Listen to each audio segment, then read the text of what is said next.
Muy buenas tardes a todos ustedes, amada familia, amada comunidad de Generación Desafiante. Desde acá de Buenos Aires estoy con mi amada esposa para conversarles y comentarles un salmo muy especial que la verdad que ha sido totalmente un desafío para nosotros. Ha sido un vaivén de emociones hasta el día de hoy. Nos ha confrontado en muchos aspectos y nos ha hecho tener mucha tranquilidad a la vez. Sí, también nos ha dado mucha identidad, porque a veces cuando uno llega como a conocer todo esto hermoso que el Padre nos regala, nos presenta, no entendemos el por qué, como decía Links en el estudio temprano, pero Él tiene su propósito y eso es lo importante. Y aquí con este salmo nos ha permitido tener mayor entendimiento de cómo llegamos de acá. La verdad que ha sido una reflexión bastante emotiva para nosotros esto de cómo llegar. Y bueno, desde el Instituto Bíblico de Descubre la Biblia, titula este salmo como Sucat David. Ciertamente no pudimos no tener otra mejor idea que dejarle el título que tiene, porque realmente es esto, el tabernáculo de David que está caído, que está en ruinas y que se viene levantando de a poco desde el tiempo del Mesías. Así es, vamos a ver cómo se viene desarrollando esta historia desde antaño y se va cumpliendo día a día en cada uno de nosotros hasta el día de hoy. Así que, Salmo 89, Sucat David. Empezamos.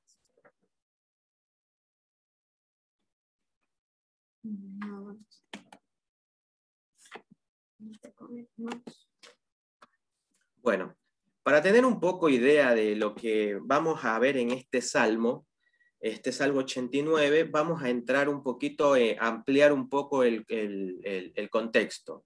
Vamos a citar la profecía de Amós, que fue un profeta que dio su profecía al norte. Para aquellos que han hecho el curso básico, recordarán que es así, y para los que no, pues bueno, les estimulamos a que lo hagan. En el Amós 29, capítulo 9, versículos del 9 al 12, dice: porque he aquí, yo mandaré y haré que la casa de Israel sea zarandeada entre todas las naciones, como se zarandea el grano en una criba y no cae un granito en la tierra. A espada morirán todos los pecadores de mi pueblo que dicen: no se acercará ni nos alcanzará el mal.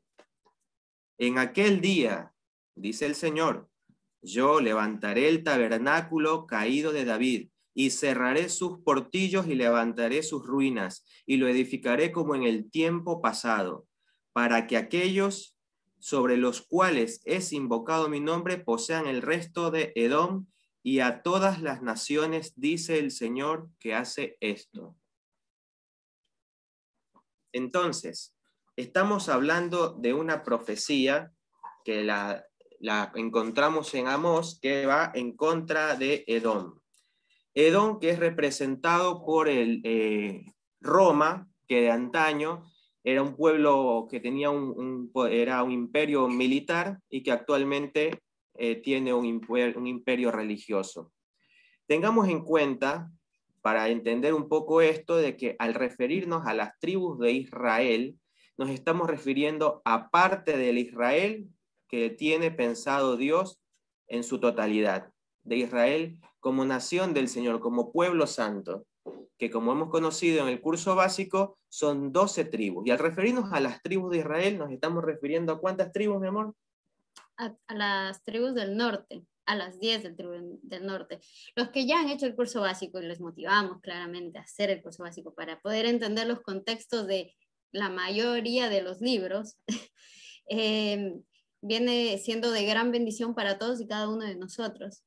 Así es, esta profecía apunta hacia el pueblo de Dios que pertenece al reino del norte o a las tribus de Israel que están cautivas en el resto del mundo bajo una religión universal, una religión que tiene su impronta en el título de catolicismo, y justamente con ellas sus múltiples denominaciones. Pues bueno, dentro de todas esas religiones y esas naciones alrededor del mundo, hay pueblo santo, hay pueblo de Dios, hay ovejitas perdidas de la casa de Israel. Estas tribus del norte, en el tiempo posterior al reinado de David, vemos que David reinó sobre las 12 tribus. Pero llegó un momento en el cual algo pasó con su hijo, con su sucesor en el reino, por el cual se fragmentó el reino, no en sus tiempos, sino en los tiempos de su hijo. Estamos hablando del hijo de Salomón particularmente, pero el dictamen se lo dio a Salomón, en el cual ya no era Israel como 12 tribus, sino que había las tribus de Israel en el norte, que eran 10, y se quedaron con el nombre por su mayoría de tribus, y en el sur se quedó Judá. Entonces, las tribus del norte o las tribus de Israel se independizaron del reinado de David para posteriormente haber sido llevadas cautivas por los asirios. Y a partir de entonces fueron dispersadas por todo el mundo. No se conoce actualmente, como sí se conoce en el pueblo de Judá, por linaje, por árbol genealógico, por historia, se sabe dónde están este pueblo de Judá, pero en el caso de las tribus del norte que fueron asimiladas y dispersadas alrededor de todo el mundo, es muy difícil poder entender. Pero para los que hemos realizado el curso básico, sabemos que si vosotros sois de Cristo, ciertamente linaje de Abraham somos y herederos conforme a la promesa. Así es. Entonces, si partimos que Edom es Roma, va a tener su paga.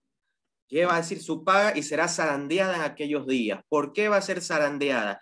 El zarandear o el vaivén de esto pretende sacar ese remanente fiel que levantará el tabernáculo caído de David. ¿A qué nos estamos refiriendo de esto? No entiendo eso. Bueno, ese pueblo de Dios que está disperso en todo el mundo está bajo múltiples religiones, pero va a haber remesón, va a haber zarandeada dentro de esas religiones y van a retornar. ¿A dónde van a retornar? Al pacto, ¿sí? Van a retornar a ese pacto que Dios hizo con su pueblo, para que su pueblo que tiene oídos oiga y su pueblo que tiene ojos vea, ¿sí? Entonces, este remanente fiel saldrá de todas esas religiones a las cuales están cautivos y comenzará un proceso maravilloso, un proceso de restauración. ¿Sí? Este mismo proceso de restauración es el cual se vivió en Hechos 15, 13 al 21 con Cornelio, en el cual los discípulos del Mesías comenzaron a ver o a entender de que esto se estaba cumpliendo, porque para eso vino el Mesías, para ir por las ovejas perdidas de la casa de Israel. Son 10 tribus que se fueron, quedaron 2 solamente. De esas 10 tribus hay que ir por ellas. Ese pueblo tiene que volver a casa, tiene que volver a papá. Y bueno, Cornelio, un centurión romano, una compañía llamada la Italiana, imagínense, a cargo de muchos soldados romanos, Dios puso su espíritu en él y en él comenzó, o sea, en él es un ejemplo claro de que la profecía por la cual vino el Mesías por las ovejas perdidas se estaba comenzando a cumplir. Por eso los discípulos del Mesías pensaban que estas cosas iban a ocurrir en sus días o en su tiempo. Pero bueno, era el inicio, era el comienzo, que lo encontramos en el libro de los Hechos, que se sigue escribiendo hasta el día de hoy y en los días posteriores. Que, tanto con Cornelio, un aparente italiano, no tenía nada que ver con el pueblo de Dios, como nosotros, 2 ecuatorianos, católicos. Indoctos, inconstantes, como dice la palabra, que no tenían ningún conocimiento. Pues bueno, aquí estamos, conversando justamente de esta profecía ahora. Así es.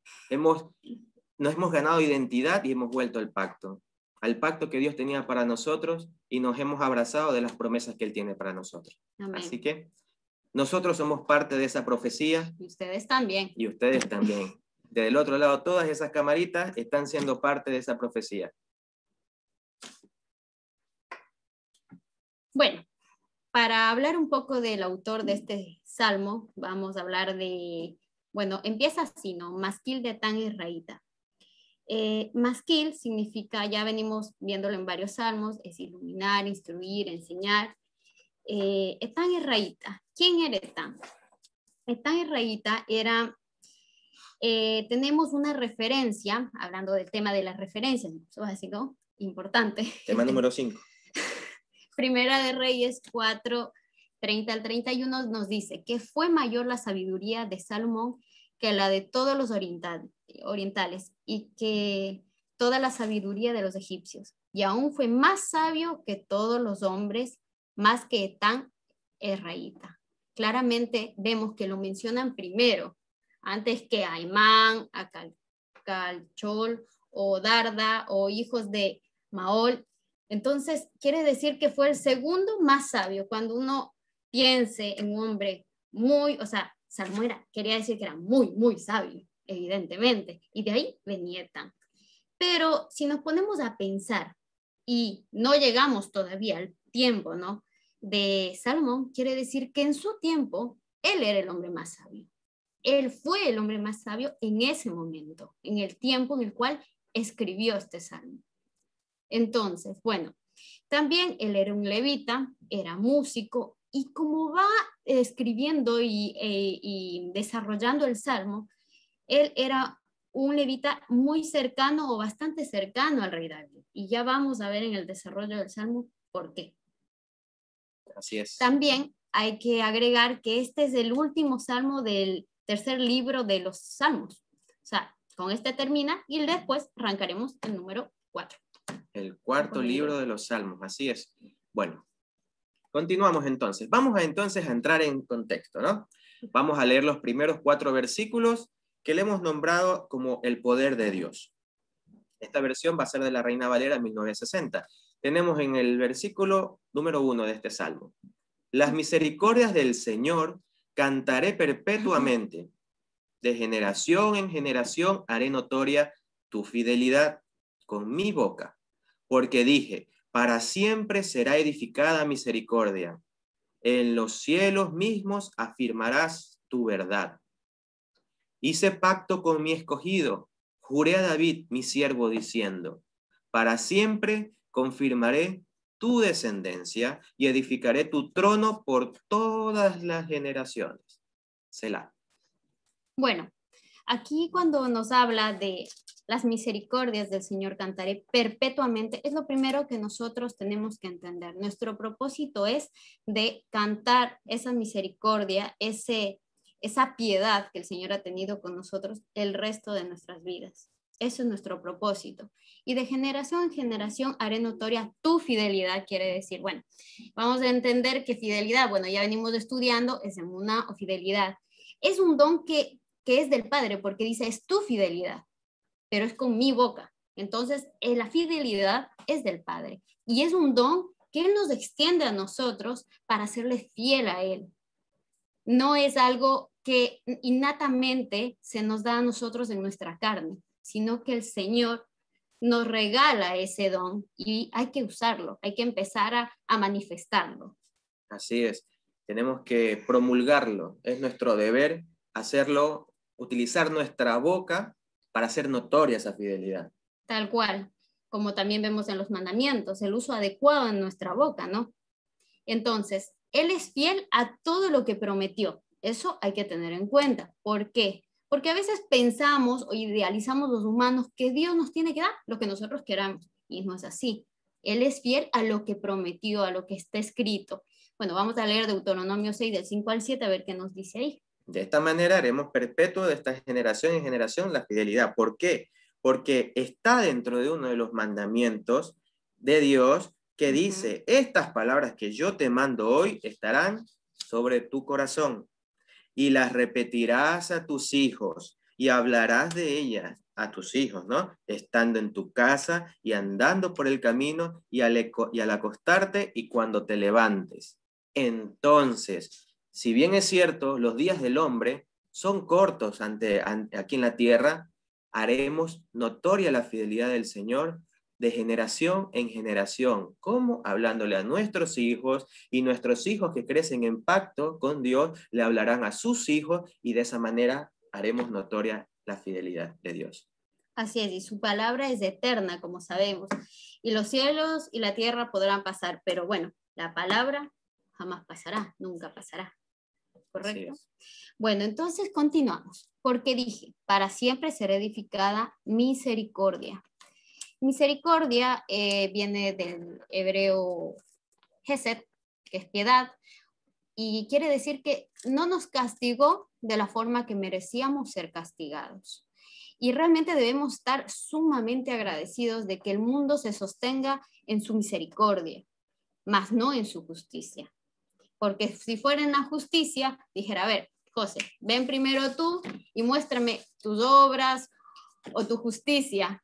Y bueno, y realmente yo creo que de aquí ninguno de nosotros, o sea, todos terminaríamos fulminados. Así que vamos a ver si realmente la misericordia, como dice ahí, en los cielos mismos afirmarás tu verdad. Eso es lo que se refería con lo de sostener al mundo, con la verdad y su misericordia. Vamos a leer el Salmo 103 del 17 al 18 para ver si realmente es la misericordia, sí, es eterna.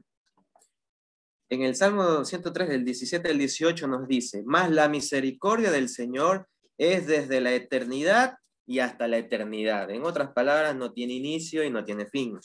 Y sobre los que le temen, y su justicia sobre los hijos de los hijos, sobre los que guardan su pacto y los que se acuerdan de sus mandamientos. ¿Para qué? Para ponerlos por obra.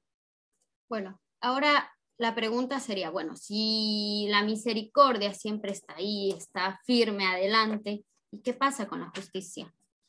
Dios es justo. ¿Cómo equilibramos entonces esto? Bueno, pues la ¿Dios justicia. es justo o es misericordioso? Dios es equilibrado. Tiene que haber un equilibrio. No puede ser ni de lo uno ni de lo otro. Por lo tanto, en la cruz fue derramada toda esa ira. Por eso es que nosotros debemos estar siempre agradecidos con nuestro Mesías. Así es. Aquí estamos, entonces, vamos a hacer esta parte del pacto que hizo Dios con David. Él hizo un pacto. Y en torno a este salmo es muy importante detenerse y leer cuál realmente fue el pacto que hizo. Es algo increíble. Vamos a leer entonces Primera de Crónicas, si pueden ir a sus Biblias también, busquen Primera de Crónicas 17, vamos a leer del versículo 1 al 18, y dice, aconteció que morando David en su casa, dijo David al profeta Natán, he aquí yo habito en casa de cedro y el arca del pacto del Señor debajo de cortinas. Y Natán dijo a David, haz todo lo que está en tu corazón, porque Dios está contigo. En aquella misma noche vino palabra de Dios a Natán diciendo, ve y di a David mi siervo, así ha dicho el Señor, tú no me edificarás casa en que habite, porque no he habitado en casa alguna desde el día que saqué a los hijos de Israel hasta hoy. Antes estuve de tienda en tienda y de tabernáculo en tabernáculo, por donde quiera que anduve con todo Israel. Hablé una palabra a alguno de los jueces de Israel, a los cuales mandé que apacentasen a mi pueblo para decirles, ¿por qué no me edificas una casa de cedro? Por tanto, ahora dirás a mi siervo David, así ha dicho el Señor de los ejércitos, yo te tomé del redil, de detrás de las ovejas, para que fueses príncipe sobre mi pueblo Israel.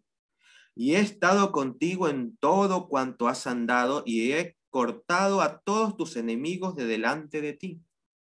Y te haré un gran nombre, como el nombre de los grandes en la tierra.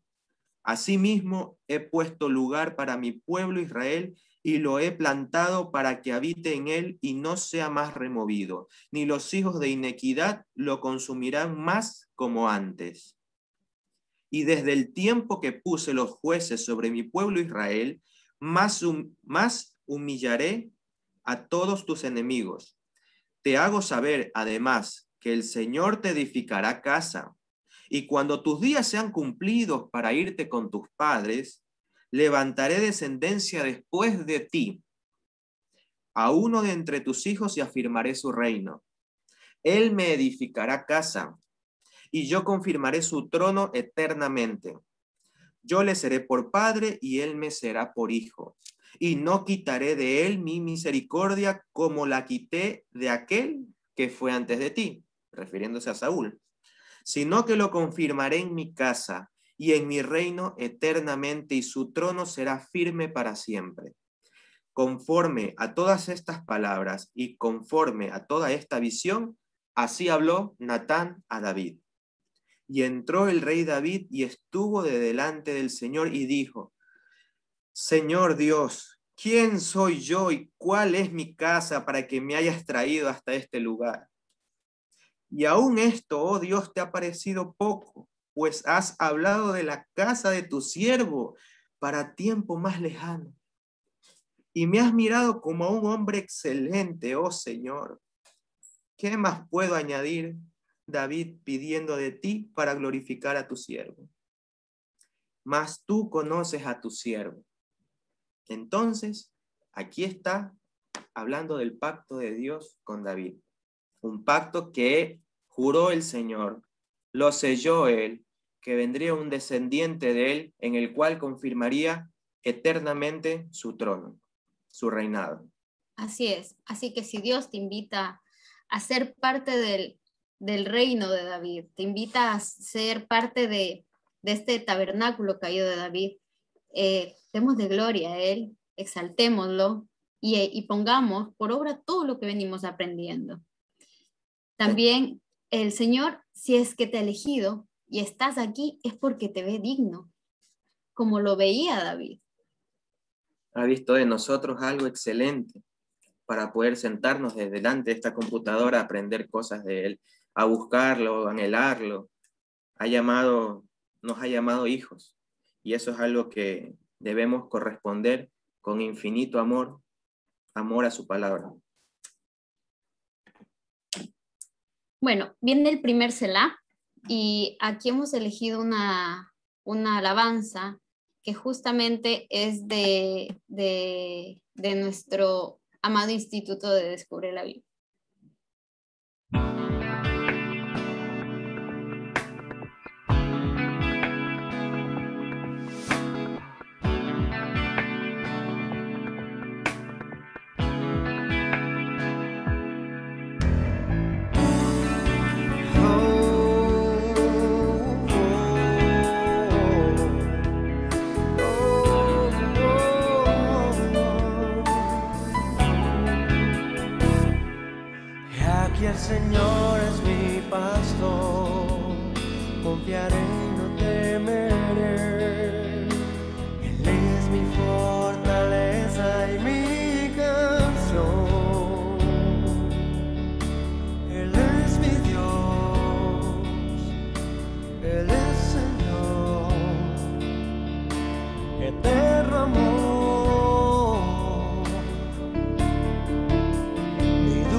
Señor, tu nombre invocaré, cantaré alabanzas a mi Rey. Con júbilo diré y gritaré a Sión, grande es en ti el Santo de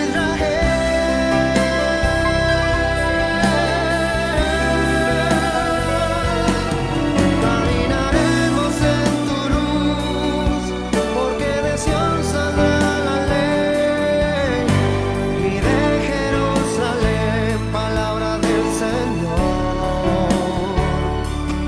Venid naciones y subid al monte del Señor, a la casa del Dios de Jacob.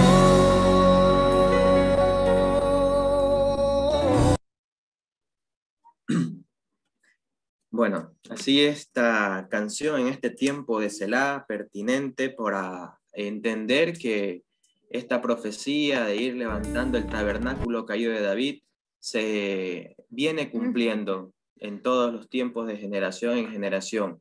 Esta canción, tomada desde el Instituto Bíblico, lo que pretende, al igual que el Ministerio de Generación Desafiante, es la alabanza de los corazones que alaben y canten al Señor, que hagan notoria su fidelidad, que hagan notoria su misericordia, su verdad, así como los tiempos de Arvid que tenemos ahora después, con las canciones que tuvimos al inicio del estudio y al final que tendremos también. Muy bien, continuamos. El versículo 5, del 5 al 8. Lo hemos colocado como Dios de los cielos y de la tierra. Esta versión va a ser de la NTV, que es un poco más, se entiende un poco más de lo que se está hablando. Entonces dice: Todo el cielo alabará tus grandes maravillas, Señor. Multitudes de ángeles te alabarán por tu fidelidad. Pues, ¿quién se compara con el Señor en todo el cielo? ¿Qué ángel poderosísimo se asemeja en algo al Señor? Los poderes angélicos más altos quedan en reverencia ante Dios con temor. Él es mucho más imponente que todos los que rodean tu trono. Oh Señor, Dios de los ejércitos celestiales, ¿dónde hay alguien tan poderoso como tú, oh Señor? Eres completamente fiel. Bueno, sí. Bueno, aquí vemos claramente que nos está hablando, por eso el título, de los cielos y de la tierra. Hay que entender, como dice ahí, multitud de ángeles te alabarán. Hay seres espirituales. El cielo está rodeado de Ben Elim, de seres espirituales, y la tierra estamos habitando nosotros, que somos seres carnales con potencialmente espirituales. Bueno, entonces luego dice: pues ¿quién se compara con el Señor en todo el cielo? ¿Qué ángel poderosísimo se asemeja en algo al Señor? Bueno, esto nos lleva a recordar el tema de la rebelión de los ángeles caídos en Génesis 6, en los cuales quisieron exaltarse, quisieron creerse supremos a Dios, pero claramente vemos que es imposible. Así es, el que quiso compararse en algo con el Señor, los que se rebelaron en contra de él. Vamos a ver qué pasa. Mira, aquí dice: los poderes angélicos más altos quedan en reverencia ante Dios. ¿Con qué? Con temor. Principio de la sabiduría. ¿Cuál es? El temor al Señor. Tal cual. Él es mucho más imponente que todos los que le rodean en su trono. Recuerden que se menciona en varias ocasiones que hay seres espirituales rodeando el trono del Señor. Y Él es mucho más poderoso que eso. Así es, Él es incomparable. Si es incomparable en los cielos, no lo podemos comparar con nadie en la tierra, porque nosotros no somos seres celestiales aún.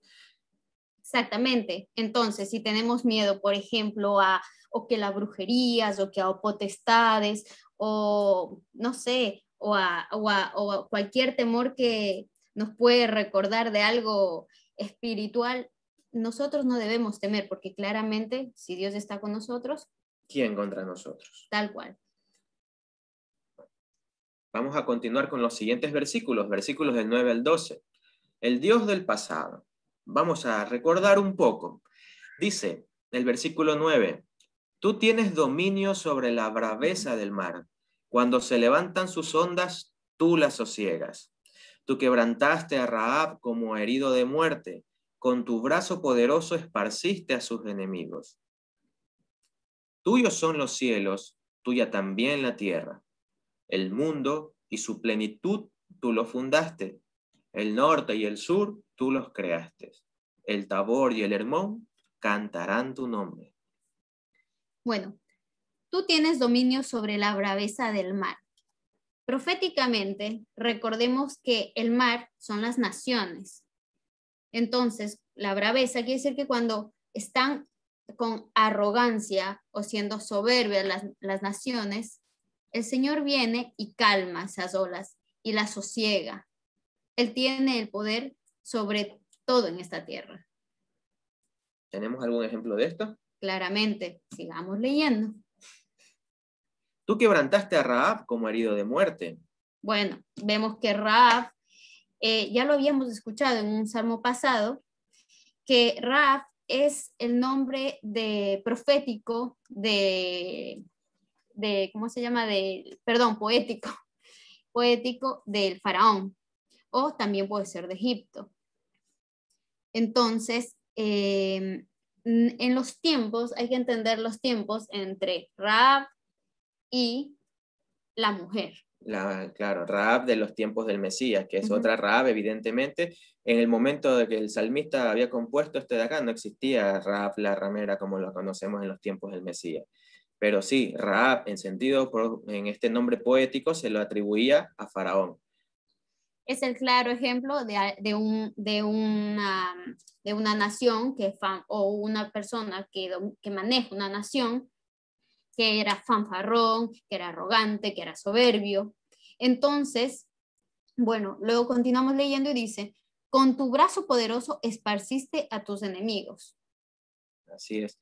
Esparciste a tus enemigos, tanto así que hasta el día de hoy no se tiene historia del pueblo de Egipto, en otras palabras, como nación faraónica que tenía de aquellos tiempos. Los dispersó, los hizo sucumbir, porque fue el más claro ejemplo de arrogancia. Dice, tuyos son los cielos y tuya también la tierra, el mundo y su plenitud, tú los fundaste. Solo Dios puede fundar el mundo. Una cosa es hacer la creación, pero otra cosa es adaptar esa creación a la nueva naturaleza pecaminosa que tiene el hombre luego de que pecó. Vamos a leer Romanos 8, 19, 21 para poder entender mejor esto, cómo fue sujetada el planeta, la naturaleza y la tierra en sí. Dice, porque el anhelo ardiente de la creación es el aguardar la manifestación de los hijos de Dios. Porque la creación fue sujetada a vanidad, no por su propia voluntad, sino por causa del que la sujetó en esperanza. Porque también la creación misma será libertada de la esclavitud de corrupción, a la libertad gloriosa de los hijos de Dios. Así es. Y continuamos. El norte y el sur, tú los creaste. Aquí estamos hablando del norte, que es un norte profético, o sea, un norte espiritual más bien, un norte espiritual, y el sur es una mala traducción que ya desde el momento de la Septuaginta se lo tradujo como sur, como contraparte del norte, pero realmente es derecha, lo que quiere decir, o sea, con su misericordia. El norte o su misericordia, tú los creaste, o la diestra. Los montes del Tabor y el monte Hermón están al norte de Israel. El Hermón recuerdan, hicieron pacto los ángeles caídos, donde fueron desterrados estos ángeles de la gloria del Señor. Hicieron pacto en contra de él. Pero bueno, también se piensa que este mismo monte Hermón es el monte de la transfiguración de nuestro amado Mesías. Así es. Continuamos. Versos del 13 al 18. Tuyo es el brazo potente. Fuerte es tu mano, exaltada tu diestra. Justicia y juicio son el cimiento de tu trono. Misericordia y verdad van delante de tu rostro. Bienaventurado el pueblo que sabe aclamarte. Andará, oh Señor, a la luz de tu rostro. En tu nombre se alegrará todo el día, y en tu justicia será enaltecido. Porque tú eres la gloria de su potencia, y por tu buena voluntad acrecentarás nuestro poder. Porque Jehová es nuestro escudo, y nuestro rey es el Santo de Israel. Amén. Bueno, vamos con el versículo 13 que dice, tuyo el brazo potente, fuerte es tu mano, exaltada tu diestra. ¿Y a quién le exaltaron hasta lo sumo? Vamos a leer en 1 de Pedro 3:22. Este fue a Yeshua, pues claro. Dice, quien habiendo subido al cielo está a la diestra de Dios, y a él están sujetos los ángeles, autoridades y potestades. Recordemos los versículos anteriores que veníamos conversando justamente de los poderes angélicos y de las potestades como mar, como naciones. Ahora bien, dice en Hebreos 8, versículo 1, el punto principal de lo que venimos diciendo es que tenemos tal sumo sacerdote, el cual se sentó a la diestra del trono de la majestad de los cielos. Y eso nos recuerda el pacto que se hizo con David, que también ya lo leímos. Si hay algo de lo que debemos estar agradecidos con Dios, es de su brazo extendido, de su misericordia que nos ha alcanzado. Misericordia manifiesta en nuestro amado Mesías de Israel. Dice el versículo 14, justicia y juicio son el cimiento de tu trono. Tenemos que justicia es... Justicia es Sedek, que es como el deber ser, o sea, cómo obramos nosotros a través de los mandamientos, y juicio es Sedaká, que es la justificación espiritual que es del Señor. Es una autoridad exclusiva del Señor. Él es el único que determina los juicios, tanto en la tierra como en los cielos. Y es la única palabra o la única autoridad que tiene el Padre para poder hacernos aceptos a su gloria. Tal cual. Misericordia y verdad van delante de tu rostro. Aquí nuevamente vemos cómo juega el Señor con la justicia y el juicio, con una dualidad aquí, y la misericordia y la verdad. Claro, vemos la misericordia por un lado y la verdad por el otro, porque ambas sustentan el trono de nuestro Padre. Y dice, bienaventurado el pueblo que sabe aclamarte. ¿Y qué es bienaventurado? Es la pregunta. Es esa persona o hombre o pueblo próspero, pero que es verdaderamente rico. O sea, el que sabe aclamar al Señor, esa persona es verdaderamente rica, va a ser verdaderamente próspera. ¿Por qué? Porque andará con la luz del Señor. Así es, y este pueblo se alegrará en el nombre del Señor todo el día. Y mire que se viene cumpliendo todavía hasta el día de hoy, 19 de junio del 2021, nos seguimos alegrando en el nombre del Señor. Y en su justicia, o en su verdad, o en su palabra, será enaltecido el nombre del Señor. Porque tú eres la gloria de su potencia, y por tu buena voluntad acrecentarás nuestro poder. Porque el Señor es nuestro escudo, y nuestro Rey es el Santo de Israel. Él es nuestro libertador, Él es nuestro estandarte, Él es el que va delante de nosotros y libra todas nuestras batallas. Así que debemos de confiar en Él y estar siempre en plena conciencia de que Él no va a quebrantar su pacto. Y si Él con nosotros, ¿quién contra nosotros? Así es. Bueno. Seguimos con los versículos del 19 al 29. Dice, entonces hablaste en visión a tu santo y dijiste, he puesto el socorro sobre uno que es poderoso, he exaltado a un escogido de mi pueblo. ¿A quién? Veamos en el 20. Hallé a David mi siervo, lo ungí con mi santa unción, mi mano estará siempre con él, mi brazo también lo fortalecerá. ¿Sí? No lo sorprenderá el enemigo, ni hijo de iniquidad lo quebrantará, sino que quebrantaré delante de él a sus enemigos y heriré a todos los que le aborrecen. mi verdad y mi misericordia estarán con él. Ahí están las dos. Y en mi nombre será exaltado su poder. Es un ejemplo de lo que estábamos viendo en los versículos anteriores.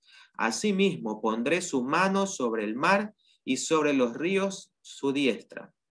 Él me clamará, mi Padre eres tú, mi Dios y la roca de mi salvación. Yo también le pondré por primogénito al más excelso de los reyes de la tierra. Para siempre le conservaré mi misericordia y mi pacto será firme con él. Pondré su descendencia para siempre y su trono como los días de los cielos.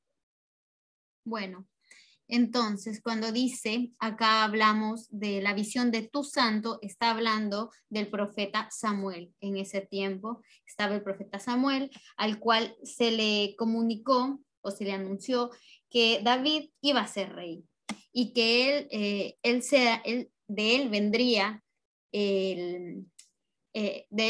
esa bendición, que es nuestro amado Mesías. En el versículo 27, justamente dice, yo también te pondré por primogénito. Y recordemos que nos dice en Apocalipsis 1:5, dice, y a Jesucristo, el testigo fiel, el primogénito de los muertos y el soberano de los reyes de la tierra, al que nos amó y nos lavó de nuestros pecados con su sangre.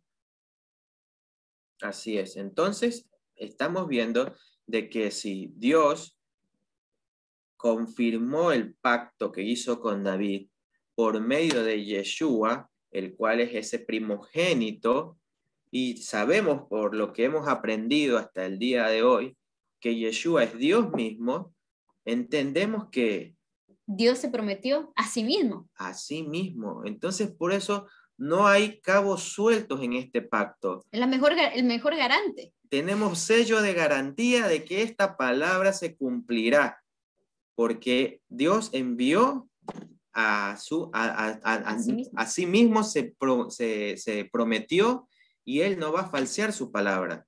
Así que tenemos esa seguridad de que si nosotros cumplimos su pacto, Él va a cumplir con nosotros y con todos nosotros. Así. Seguimos. Continuamos. Versículos del 30 al 37. Si dejaren sus hijos mi ley y no anduvieren en mis juicios, si profanaren mis estatutos y no guardaren mis mandamientos, entonces castigaré con vara su rebelión y con azotes sus inequidades, mas no quitaré de él mi misericordia ni falsearé mi verdad. No olvidaré mi pacto ni mudaré lo que ha salido de mis labios. Una vez he jurado por mi santidad y no mentiré a David. Su descendencia será para siempre, y su trono como el sol delante de mí, como la luna será firme para siempre, y como un testigo fiel en el cielo. Selah. Bueno, dice, sí, vamos a hacer como un condicional. Sí, dejaren sus hijos mi ley. Estamos hablando de la descendencia del rey David.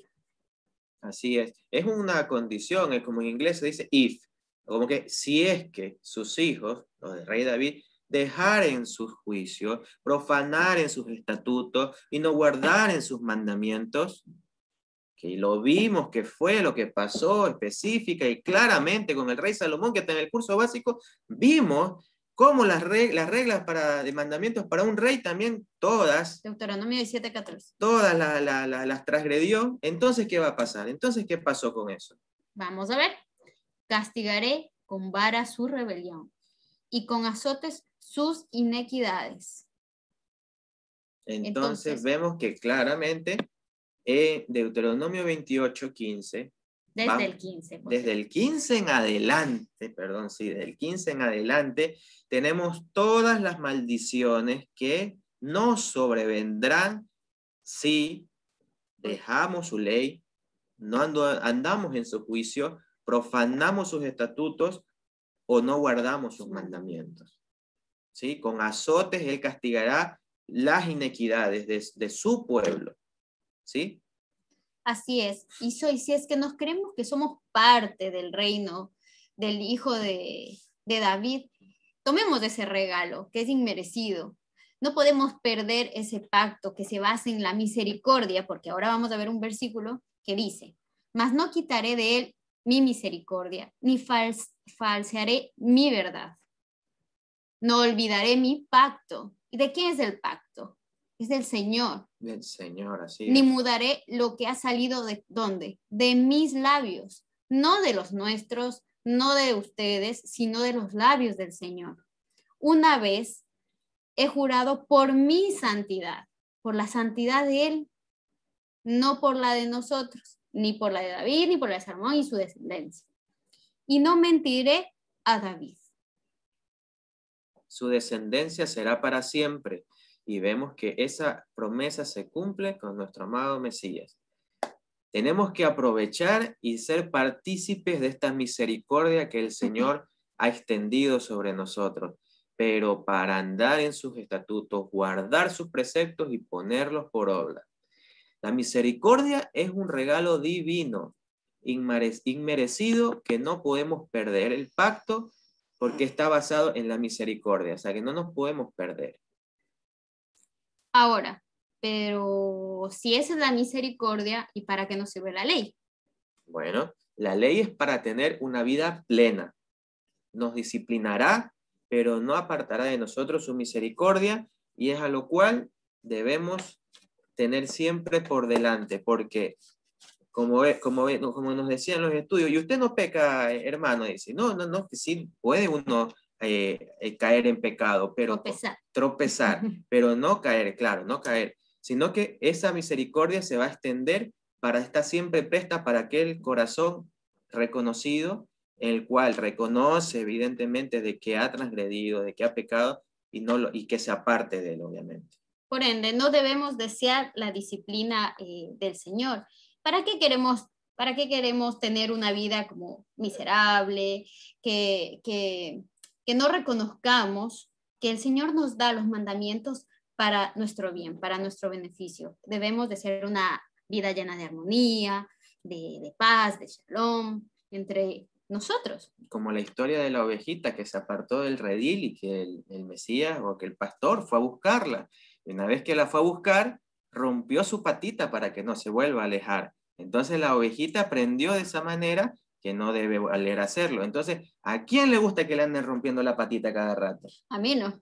Y no, la verdad que no, duele y mucho. Entonces, si somos inteligentes, sabremos no volver a caer en pecado. Entonces, la observancia de la Torah es para que nos vaya bien. Así es. Vamos a ver qué nos dice en Isaías 1, versículos del 3 al 7. Dice, el buey conoce a su dueño y el asno el pesebre de su señor. Israel no entiende, mi pueblo no tiene conocimiento. Oh, gente pecadora, pueblo cargado de maldad, generación de malignos, hijos depravados. Dejaron al Señor, provocaron a ira al Santo de Israel, se volvieron atrás. ¿Por qué querréis ser castigados aún? ¿Todavía os rebelaréis? Toda cabeza está enferma y todo corazón doliente. Desde la planta del pie hasta la cabeza no hay en él cosa sana, sino herida, hinchazón y podrida llaga. No están curadas ni vendadas ni suavizadas con aceite. Vuestra tierra está destruida, vuestras ciudades puestas a fuego. Vuestra tierra de delante de vosotros comida por extranjeros y asolada como asolamiento de extraños. Así que, si no queremos vivir y aparte de que, así, imaginen, dice, el buey conoce a su dueño. O sea, es una comparación con un animal. Más aún nosotros, que el Señor nos ha dado tantas capacidades intelectuales para poder comprender quién es nuestro Señor, nuestro Salvador. reconocer que Él es el que nos da el alimento, el sustento, la vida, no nos falta nada. Entonces, si el buey reconoce que quién es su dueño, pues nosotros tenemos que reconocer que Dios es el dador de todo eso, no por nuestras fuerzas. Y debemos ser gobernados por Él. Así es. Ahora vamos al siguiente Sela.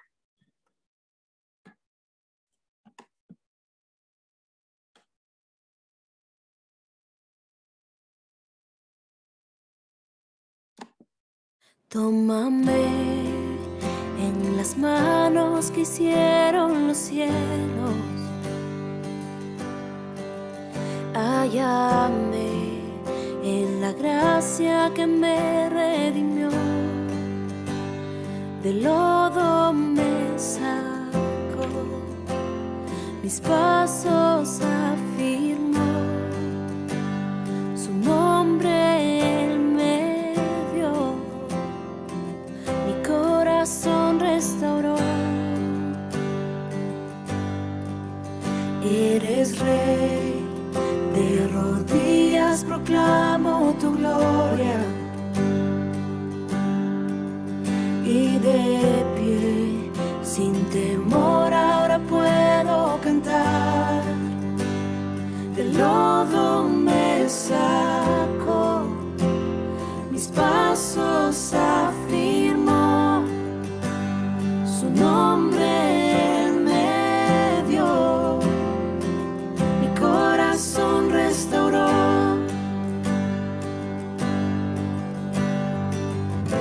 Aquí estoy, te necesito, me rindo a ti.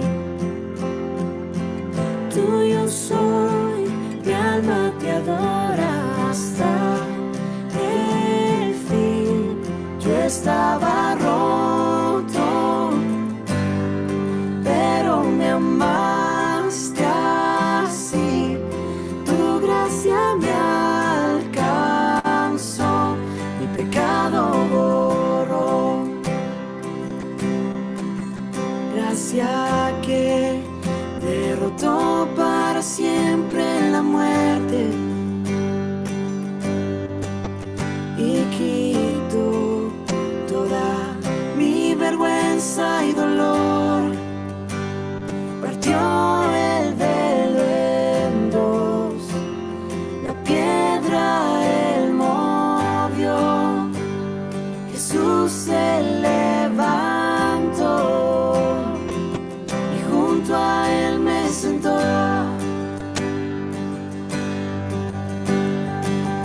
Aquí estoy, te necesito, me rindo a ti. Tuyo soy, mi alma te adora hasta el fin. Yo estaba roto, pero me amaste así. Tu gracia me alcanzó, mi pecado borró. Fui perdonado, mi libertad compró. La muerte Él venció, mi pecado borró. Y tu gracia triunfó, tu gracia triunfó, tu gracia triunfó, tu gracia triunfó.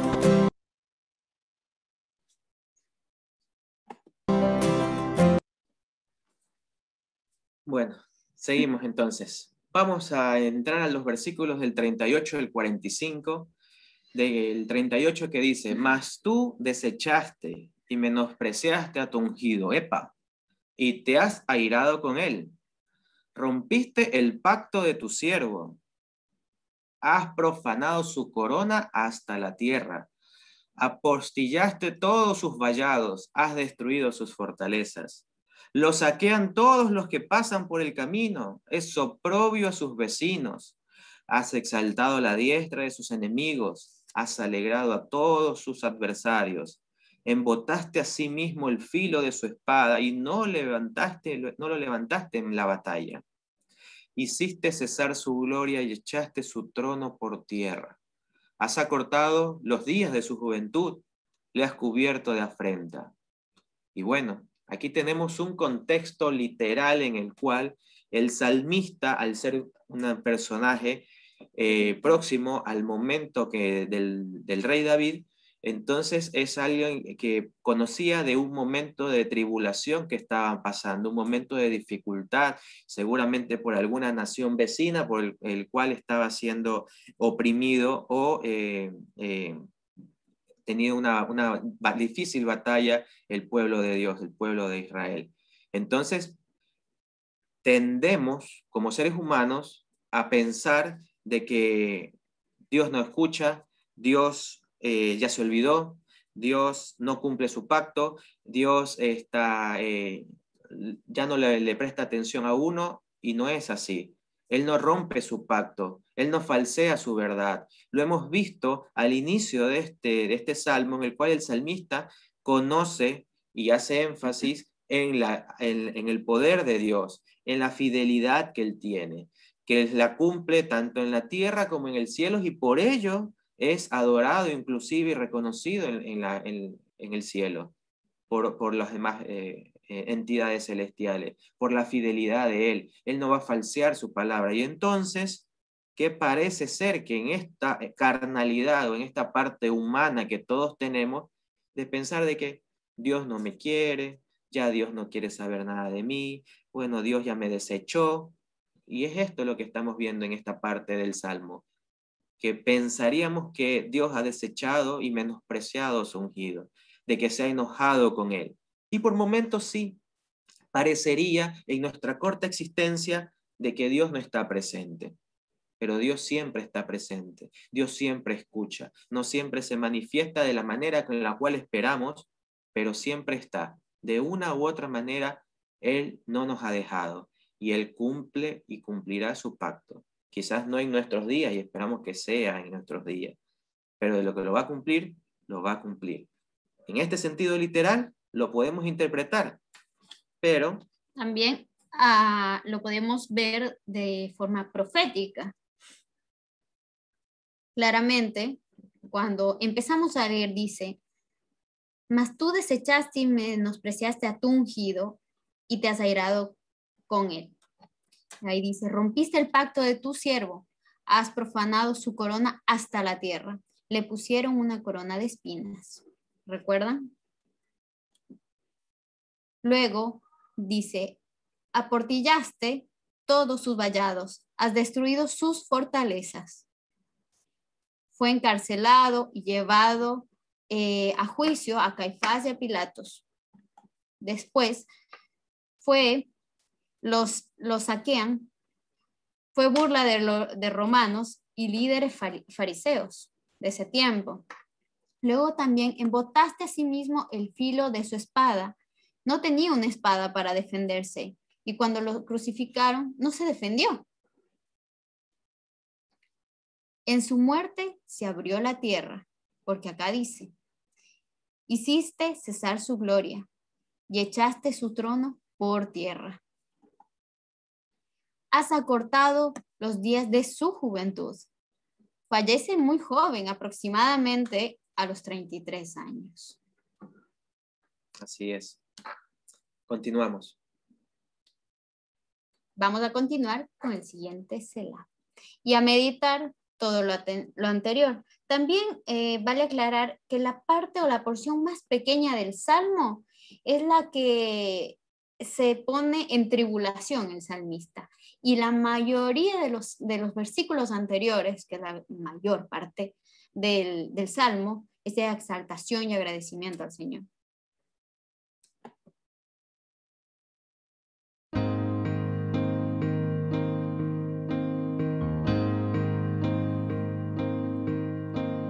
Cada vez más violencia, más maldad en la tierra. Parece que el amor ha muerto y la locura reina sobre la humanidad.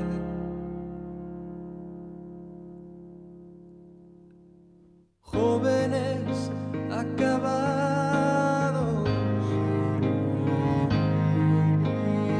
niños abandonados,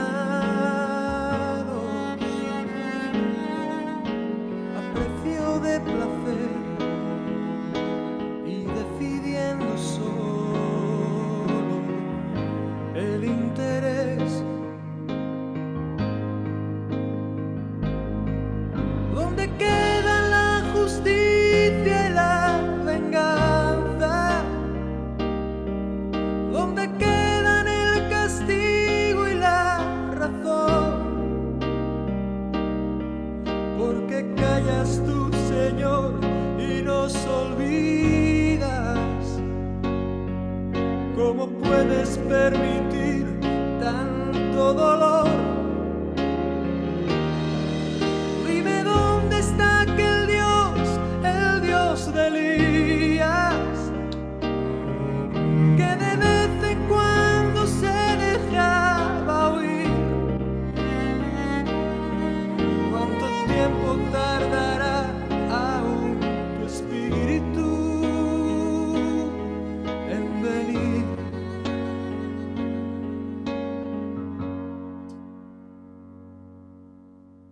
Necios como niños, torpes cachorrillos, como nos gusta jugar y nos gusta preguntar aquello que hace tiempo sabemos ya.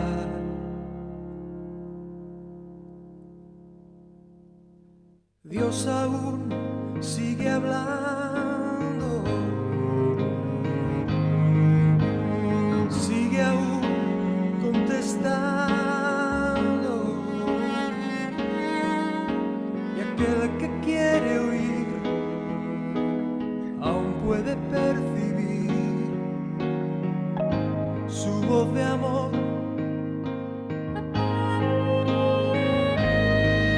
¿Cómo puedo derramar yo de mi espíritu si mis hijos no se vuelven hacia mí? Ahora ciñete como un varón valiente. Yo hablaré y tú me contestarás a mí. ¿Dónde están aquellos hombres como Elías que dejaron todo por seguirme a mí? Que rompieron compromisos con el mundo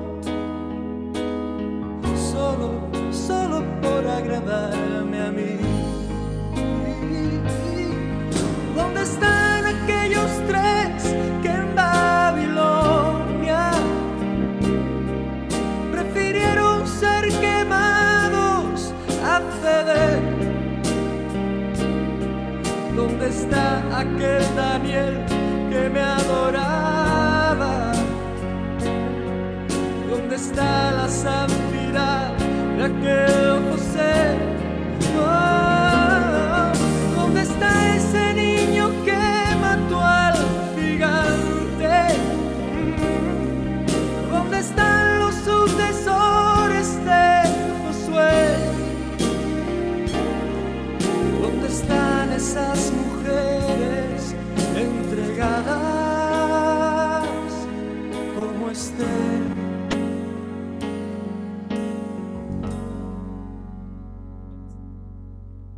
Jóvenes acabados, niños abandonados,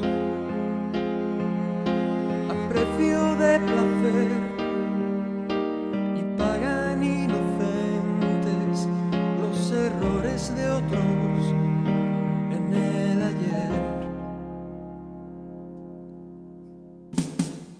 Si mi pueblo se volviese y me buscase, renovando así su entrega y su fe, si me amasen como aman sus caminos, si olvidasen los rencores del ayer, oh, yo abriría las ventanas de los cielos y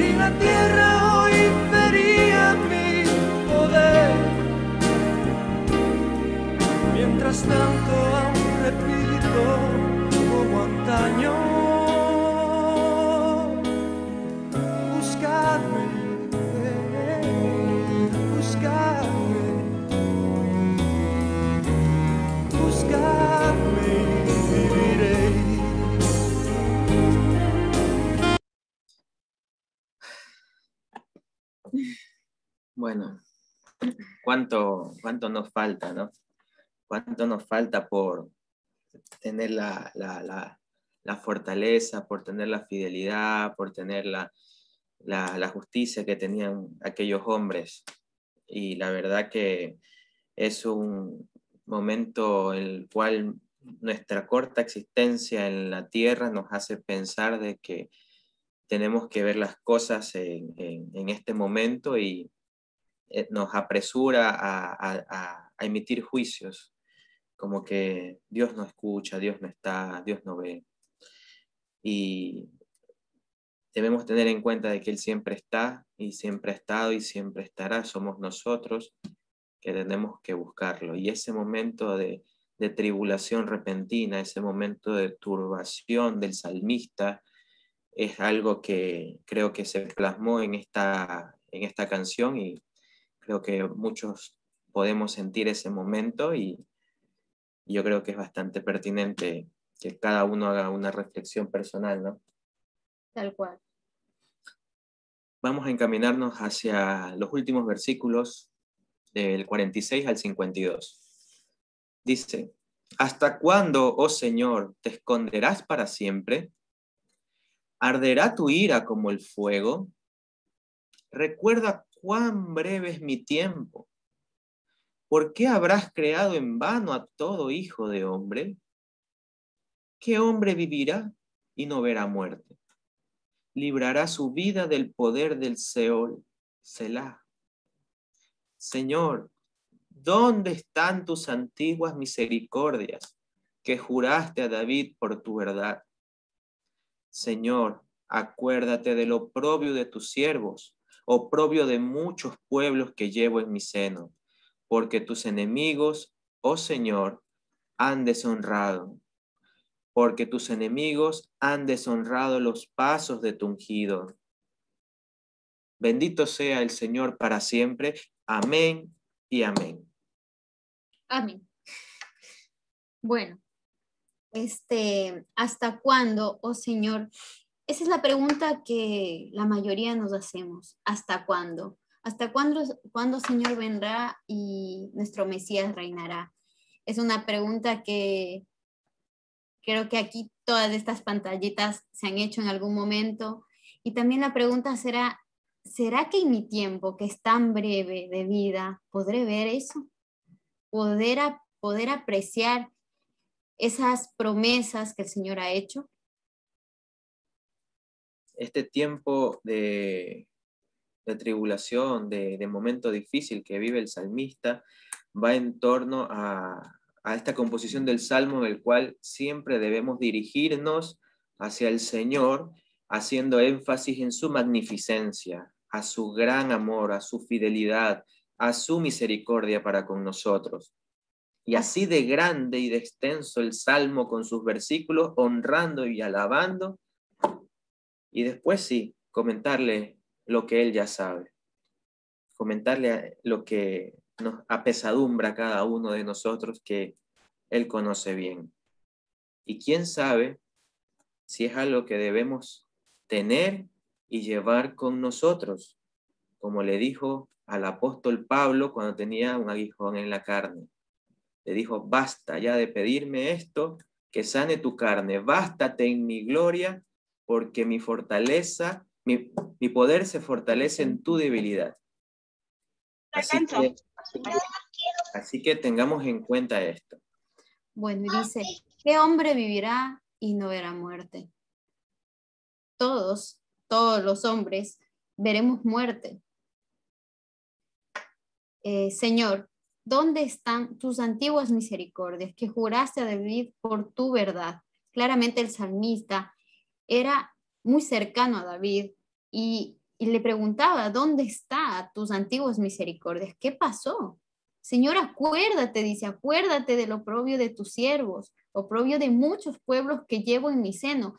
Estaban pasando tremendamente mal en este tiempo. Dice, porque tus enemigos, oh Señor, han deshonrado, porque tus enemigos han deshonrado los pasos de tu ungido. Y lo vemos hasta la actualidad, como muchos todavía son ¿cómo es?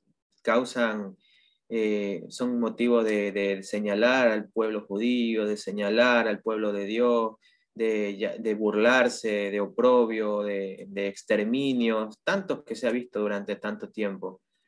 Pero el Señor está ahí y Él hará justicia en su debido tiempo. No la encontraremos en esta tierra, no la encontraremos en este momento, porque no estamos aquí en un reino de justicia, eso debemos saberlo. Y justamente porque esa misericordia fue entregada a nosotros, esa misericordia también la tiene el Señor para con otros, para aquellos que esperamos que se haga justicia con el otro que fue injusto. Pero también nosotros hemos sido injustos y hemos recibido misericordia, así que no debemos apresurarnos a emitir juicio para otros y misericordia para mí, sino más bien que la justicia se haga carne en nosotros y ser misericordiosos con el mundo. Bueno, y aunque no veamos las promesas, obviamente plasmadas físicamente que se le hicieron a David, seamos fieles, seamos agradecidos, y vamos a leer a escuchar Hebreos 11.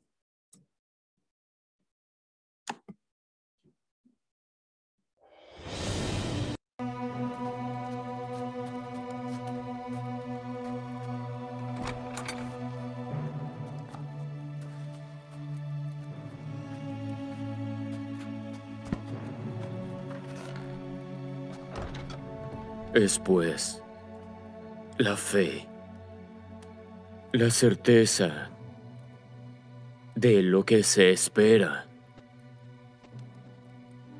la convicción de lo que no se ve, porque por ella alcanzaron aprobación los antiguos. Por la fe entendemos que los mundos fueron formados por la palabra de Dios, de modo que lo que se ve fue de lo que no se veía. Por la fe, Abel ofreció a Dios un mejor sacrificio que Caín, por lo cual recibió testimonio de que era justo, dando Dios aprobación de sus ofrendas, y muerto, aún habla por ella. Pero sin fe es imposible agradar a Dios, porque el que se acerca a Dios debe creer que Él existe y que es galardonador de los que diligentemente le buscan. Bien.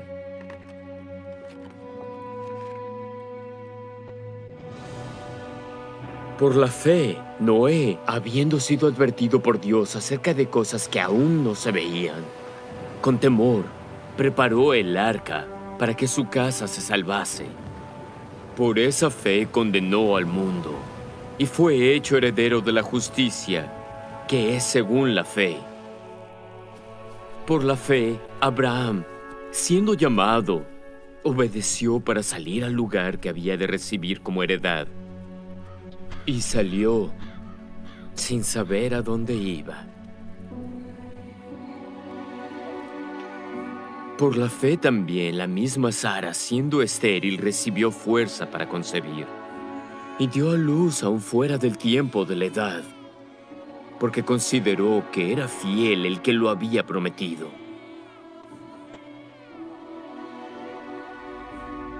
Por lo cual también de uno, y ese ya casi muerto, salieron como las estrellas del cielo en multitud, y como la arena innumerable que está a la orilla del mar. En la fe murieron todos estos, sin haber recibido las cosas prometidas, sino mirándolas de lejos y creyéndolas y aceptándolas y confesando que eran extranjeros y peregrinos en la tierra. Porque los que esto dicen claramente dan a entender que buscan una patria, pero deseaban una mejor, a saber, la celestial. Por lo cual Dios no se avergüenza de llamarse Dios de ellos, porque les había preparado una ciudad.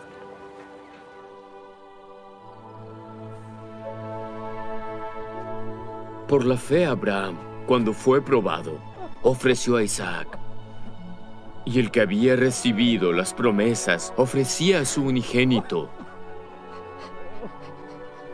habiéndosele dicho: en Isaac te será llamada descendencia, considerando que Dios es poderoso para levantar aún de entre los muertos. De donde en sentido figurado también le volvió a recibir. Por la fe Moisés, cuando nació, fue escondido por sus padres durante 3 meses porque le vieron niño hermoso y no temieron el edicto del rey. Por la fe Moisés, hecho ya grande, rehusó ser llamado hijo de la hija de Faraón, escogiendo ser afligido con el pueblo de Dios antes que gozar de los placeres temporales del pecado, teniendo por mayores riquezas el vituperio de Cristo que los tesoros de los egipcios, porque tenía la mirada puesta en la recompensa. Por la fe cayeron los muros de Jericó, después de rodearlos 7 días. ¿Y qué más digo? Las mujeres recibieron sus muertos por medio de la resurrección, mas otros fueron torturados, no aceptando el rescate para obtener mejor resurrección. Otros experimentaron vituperios y azotes. Y además de esto, prisiones y cárceles. Y todos estos, aunque aprobados por el testimonio de la fe, no recibieron la promesa, proveyendo Dios alguna cosa mejor para nosotros, para que ellos no fuesen perfeccionados sin nosotros.